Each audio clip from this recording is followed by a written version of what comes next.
You fixed for tomorrow? You all good? Yeah, we obviously a couple of things. Like I said last week, Cam would miss this game, but hopefully okay for the weekend. Ali Johnson back. Dizan were recovering. He just came in this morning with a sort of little niggle. He trained, but we're keeping him here just to get him treatment and make sure he's okay for the weekend and the following week. So there's no need to take any risk with him. So, but apart from that, the same squad.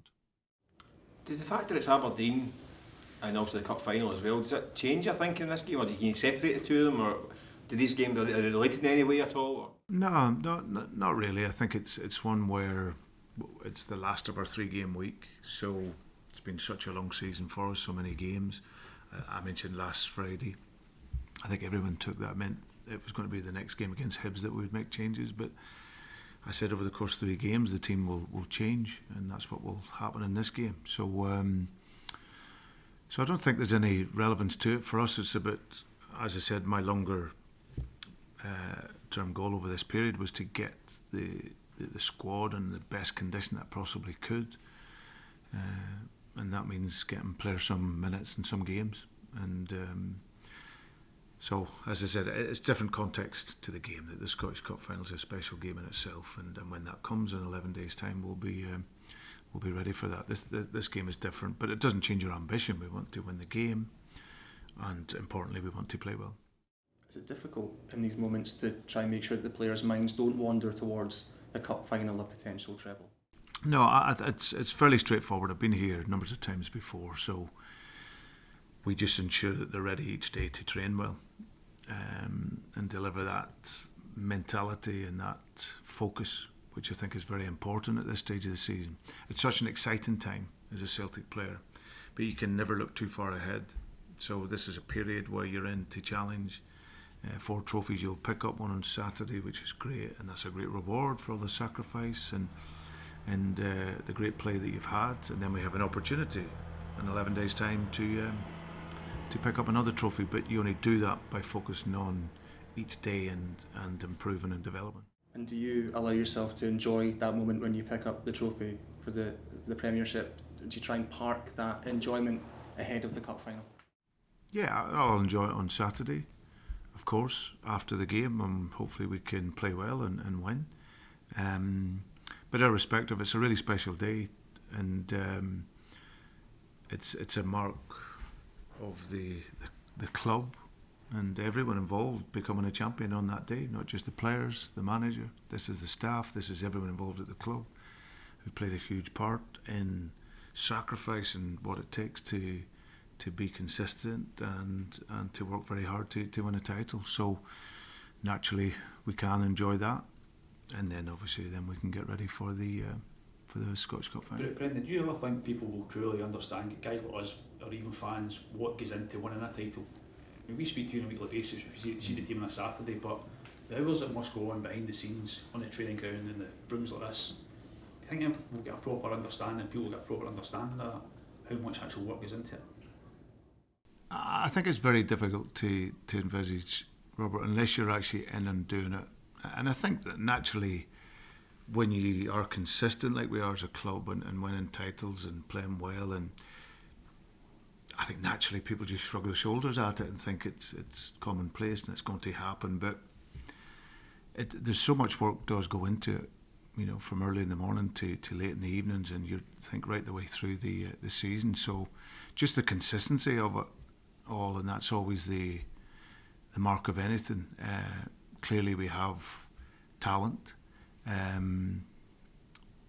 but lots of teams you see in football have talent, but it's that sort of drive to ensure that the standard of performance is there every single day, and for that needs driven, and that needs a vision, and it needs a focus. So yeah, it is very hard to understand. And I don't expect people to either, but it's one that we're very focused on delivering that, and I know with my experience that that's a mark of what you do every single day, and your training mentality and your focus and your professionalism and your sacrifice and all these things that allows you to become a champion. Do you think because of that professionalism that you've instilled in the squad and the players takes care of a game like tomorrow night? The league's won, you know, the outcome of the game isn't especially significant for you. Do you think the mentality that is within the squad is, you know, deals with that kind of occasion? Well, I think the players have been absolutely brilliant this season in the consistency. But like everyone in life, you need reminding. You need, you know, there's moments in the season where you need to remind. But my job is really to support and aid the players here. They've got, as I said, the standards of performance that we look to drive through on a daily basis. Of course, we want that. How you train, you then take that into your games. So that relentlessness is there. And of course, it's just guiding and shaping that. So this group of players, they're a very honest group, very talented group, very driven group. They've got a wonderful captain who's been here for a long time that sets the example in the training. I trust him 100% and how he leads the team. And again, we have culture is so important, and there's a winning culture here. But a winning culture, that's all about understanding what it takes to win consistently. So that's been created here over this period. Just for what was saying to the league, but in terms of trebles, I mean, do people take that for granted, these trebles now? I mean, it wasn't something that was historically done very often up until the last kind of 8, 9, 10 years. Yeah, I think it is taken for granted. I think that, so as I said, I go back to 2016 when I came in here. You had Jock and Martin were the two managers that had done that. And the teams had, since 1888, had done it 3 times. And you think of in that period of time, the numbers of managers and brilliant players. And so for that to happen only 3 times, then it shows you how difficult it is. I think what we tried to do, and when I came in 2016, was set a mindset and a professionalism and a passion to add to the quality of the players, that if you are going to win and you want to win, then it's you have to change your standard every day. And that was about winning. Then that standard then allows us to win in the very best possible way. Because when I came in here, Celtic were already winning. So they'd won titles, and Ronnie had done great the previous few years. My job, I felt, when I came in, was to get the team to try and win in the very best way we possibly could, and upgrade everything around what we do on and off the pitch. So that creates a mentality. And then from that, and that first treble, we then gain another treble, and then confidence goes from there, and then the culture's in place then, and then like I said, Neil comes in and does a fantastic job, and he wins a treble. Ange comes in, wins a treble, great, so they keep driving it, and now we have a possibility again to do it again. So but as Robert said, there's so much work in it. It's not just something you can take for granted, because even luck can go against you in games, and you can get sendings off, and you can do all sorts. But thankfully, we've managed to be really consistent with it. I also think that, because some people are think that it's a formality that you've almost done it already this season, but that's clearly not the case, and it's something that you get to guard against, isn't it? Yeah, that's the. I think it now gets mentioned more, obviously, because of our past. But like I said to the players last week before the Hibs game, you know, we had success a few weeks ago against Dundee United, but we're not dwelling on it. You know, you build on your past. You don't just sit on it and glorify in it, especially when you get games to go and important games. So we've got a great opportunity now with 3 games to go to break some more records, possibly, to finish the season with another trophy, and that would set off a stunning season for us, having progressed in the Champions League and shown a real genuine performance level at that level. Does that focus on the style and how you win and how you play? Is that something that helps as well when you're going to Aberdeen on a Wednesday, and the kind of traditions of the club? You hear all the Lisbon Lions, Stephen Jock, Stephen, say you're here to entertain, and is that something that's kind of drummed into the players as well, that they are no, not just here to win, but they're here to entertain the fans that travel up there on a Wednesday night as well. Yeah, I think any club's DNA is based around the most successful period. And Celtic's, success was the European Cup in 1967. So once that, and you have that special success, then that's your DNA then that runs through your club. And this football club, winning is not enough. It really is, and I understand that anyway. And that's why the club will pick managers that can win, but also understand performance. So there's a win and there's a way to win consistently, and that's through good organisation, having good structure, clearly having good players with talent, but winning and winning in the best possible way is in the DNA of this club. Tony Ralston said at the weekend that it'd be his dream to see out the rest of his days at Celtic. Obviously he's a boyhood fan, but more importantly, he's part of a kind of Scottish core in the dressing room. Likes of Callum McGregor, James Forrest, serial winners. How important is it to have that kind of Scottish core in the dressing room, especially at a club like Celtic? I think it's very important. I think whatever league you're in, if you're in Spain, having a Spanish core would be important. Italy, an Italian core, and for me, it's absolutely key. So the boys that have come through Celtic here they understand what this club's about. A lot of them have been here since young guys, and they've come through. They're brought up and the sort of values of Celtic, and guys like Tony, like you say, are really pivotal to the culture of this club. He doesn't play every single game, but I think he's one of our most important players here because of, like you say, his history at the club. But also the likes of Greg Taylor, the other Scottish boys as well, not just the guys that have come through here. Scott Bain doesn't play hardly ever, but he's been a real leader behind the scenes as well. But 100%, I think having the Scottish core here is key to your success. He's obviously going to add to that this summer. Have you had the chance to speak to Kieran much, and are you able to kind of give a flavour of how excited he is to be returning to his club? No, I know he will be. I haven't spoken to him a lot of late. We've exchanged messages and stuff, but I know his love of the club and excitement to come back here. So yeah, I'm sure he's champing at the bit to get back.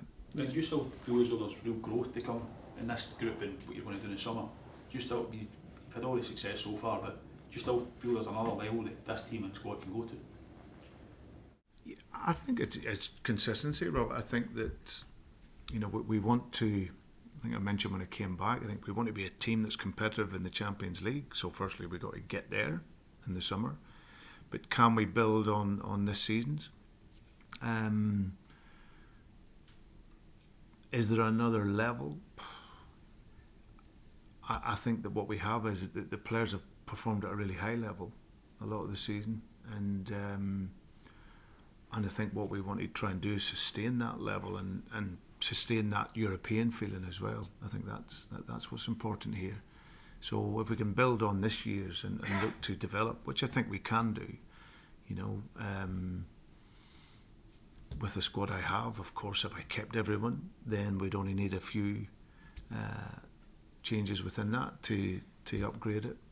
But of course, you never know how the summer goes. But either way, we'll be really excited for next season to bring, and take on the challenge of the league again and look to progress in Europe. With reference to the importance of having a Scottish core, how much does that influence you when you're looking to recruit? Obviously you brought in Luke McCowan, who added to that nucleus that you've got. You're bringing back Kieran, but do you, is that a sort of significant aspect of your recruitment? What Scots are out there who could improve this side, and bearing in mind how important it is to have homegrown players here? Yeah, I think it's twofold. I think you always look from within to see if there's players within your academy that can make the step up. It's been very difficult in recent times just because of the level that the team and the club is operating at. But there is 100%, there is a pathway for a young player here if there's a bit of patience and a bit of development. But that's your first look. Second look, of course, is outside. I always I've loved working with the Scottish players when I've been up here. Going back to my first time, I had Ryan and Stu and all the guys. It's absolutely brilliant they were for me. So that's what we do. We look homegrown to see, is there anyone we feel that can improve our squad, or a young player that can come in and has that potential to be a starter here. So yeah, it's always something that we cover in our recruitment. You've talked about the standards and consistency on the pitch. It looks as if Jeremy Frimpong could move to Liverpool soon, and Celtic would benefit financially from that move. What does that say about how well run Celtic are off the pitch too? Well, there's no doubt over many years the club, from a business perspective, is an example of a player trading model. It's one where you bring a player in, you improve them, develop them, and then of course that player then moves on. So I don't think anyone can argue with that. I think if you think of the football club as a whole, how it's been run over the last 20 odd years, you look at the success that it's had, and all based around that model. So now we've got a lot of intellect at our board level. There's always things that we can improve, absolutely, but from within the remits and the footprint of what we work with, and I understand that better coming back the second time. I understand the financial parameters that we have here, and I've always worked within that, but the club have provided us with an incredible base in order to keep it growing and keep it developing. Are you expected to do a lot of business in the summer, Brendan, or is it just going to be kind of tweaks here and there? Yeah, I think so, Rob. Again, we have to look at and adapt to situations as well. We all know fine well here there's a player trading model, which means that we will probably get offers for some of our players in the summer. And if that happens, then we have to be flexible and be able to adapt to that. If I said that everyone now would be here, then you'd maybe only have a few 2 to 3 players coming in of high quality. So, but we just have to see. After Kyogo left, you said that he'd come to you at one point and said he wanted to go at that stage. Has anybody else done that in the meantime? Is there players in the squad just now who maybe want to look at something else in the summer? Not at this point. I think they're all focused on finishing the season strong, and then they'll all have their own individual thoughts around that. But at this moment in time, everyone's really focused on the season and finishing it as strong as we can.